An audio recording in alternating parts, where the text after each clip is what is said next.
Salve galera, beleza? Eu sou o professor Thiago Giovanelli, professor de Física, e eu tô trazendo aqui para você hoje um tema muito bacana, ó, ímãs naturais. Eu só vou conversar sobre os ímãs naturais, não vou falar de eletroímã neste encontro aqui não, tá bom? Olha só que bacana, hein? Então, vamos entender o que são ímãs? Ímãs são certos materiais que têm a capacidade de atrair alguns metais. Olha aí a primeira armadilha, cuidado, ímã não atrai qualquer metal. Então o ímã é um material que atrai metais específicos. Os metais são chamados de ferromagnéticos, ok?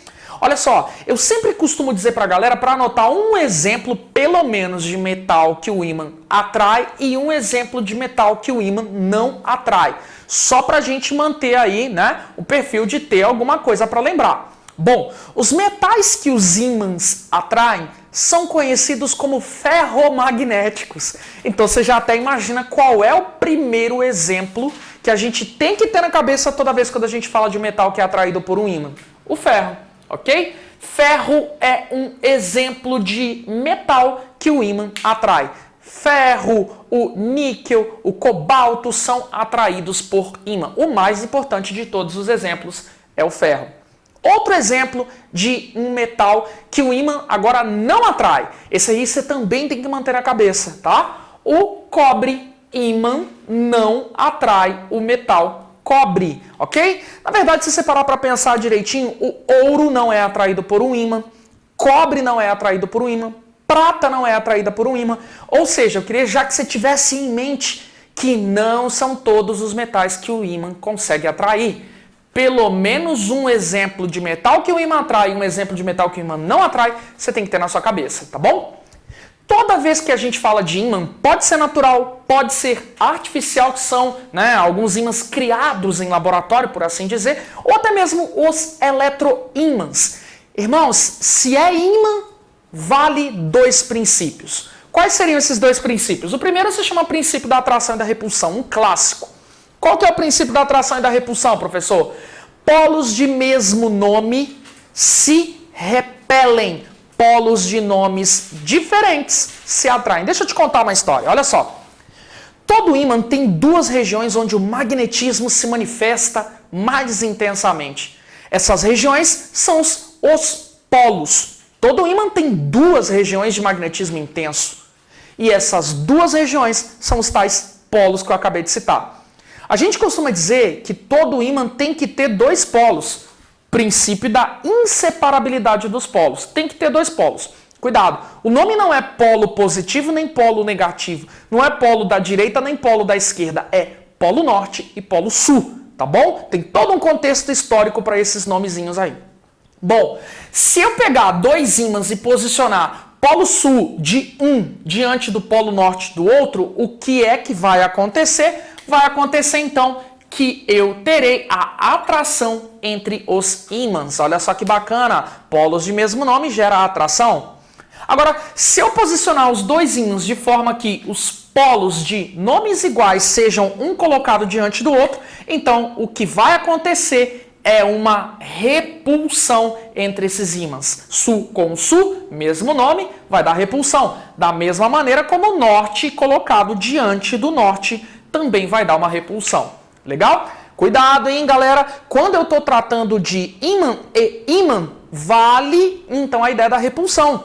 Agora, se eu estiver pensando em ímã e um objeto ferromagnético, um preguinho de ferro, sei lá, vai ser sempre atração, tá? Se o prego não tiver nada de magnetismo, ou seja, não tiver magnetizado, não estiver se comportando como um ímã, então ele vai ser atraído do mesmo jeitinho pelo polo norte quanto pelo polo sul. Cuidado com questões que falam que ímã não é atraído pelos dois polos. Ah, um preguinho é atraído pelo polo norte, então esse mesmo preguinho vai ser repelido pelo polo sul. Mentira. Legal? Se ele é atraído pelo polo norte, ele também é atraído pelo polo sul. Só vale repulsão se eu estiver falando de ímã e ímã, ou um objeto magnetizado, que se comporta como um ímã. Beleza? Bom, continuo na nossa brincadeira. Ó, o princípio que eu já tinha falado antes é o princípio da inseparabilidade dos polos. Lembra que eu falei que todo ímã tem dois polos? Pois é, independente do formato do ímã.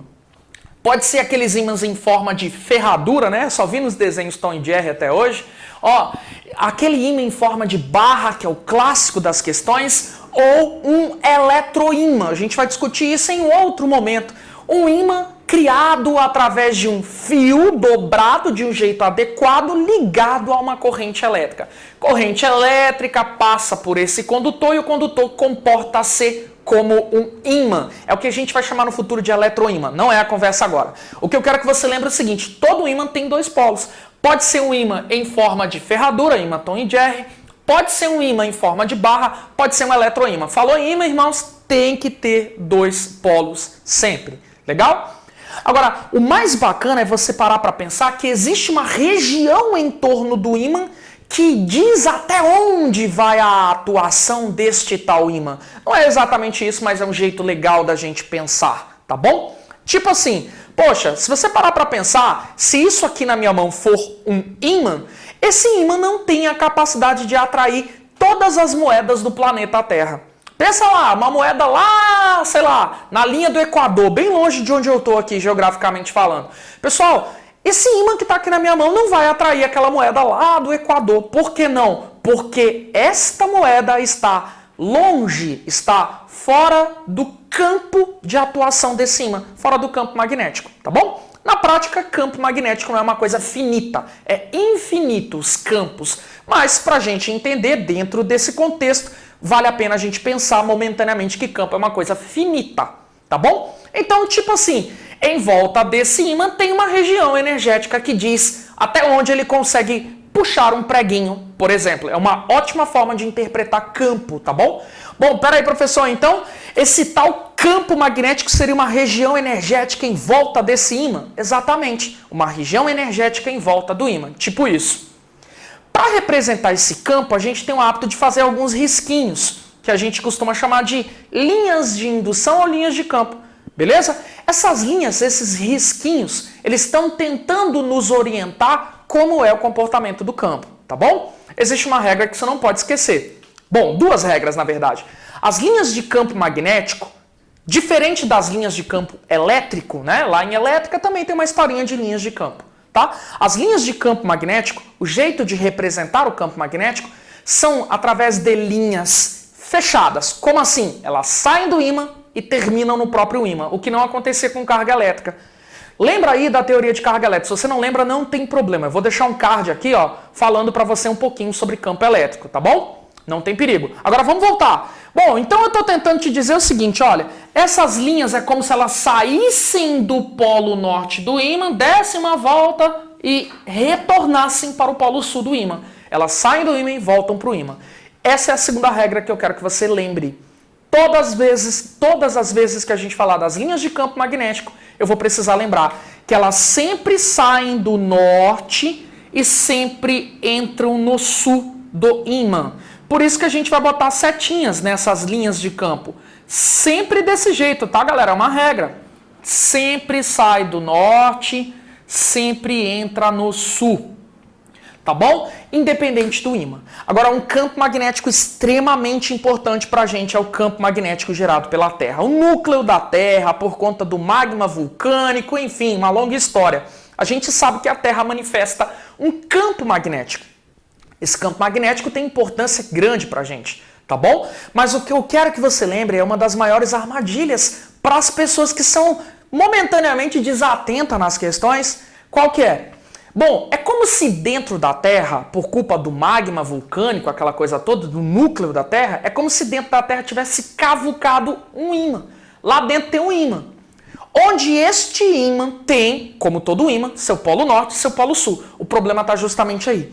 A gente costuma dizer que próximo da região geográfica chamada de polo norte geográfico, fica o polo sul magnético desse tal ímã no interior da Terra. Então, o que você chama de norte geográfico próximo dele é o que está, né, sendo chamado de sul magnético. Próximo do polo sul geográfico é a região onde eu tenho o norte magnético. É como se dentro da Terra tivesse um ímã e os polos magnéticos estivessem posicionados próximos dos polos geográficos, só que com o nome trocado. Norte geográfico coincide com o sul magnético, aproximadamente, não coincide exatamente. polo sul magnético coincide com o norte geográfico. Polo sul geográfico coincide com o norte magnético. Isso você tem que lembrar, tá bom? Galera, espero que você tenha curtido então o nosso vídeo sobre esse tema ímãs. Claro que é só o começo da nossa teoria, beleza? Valeu!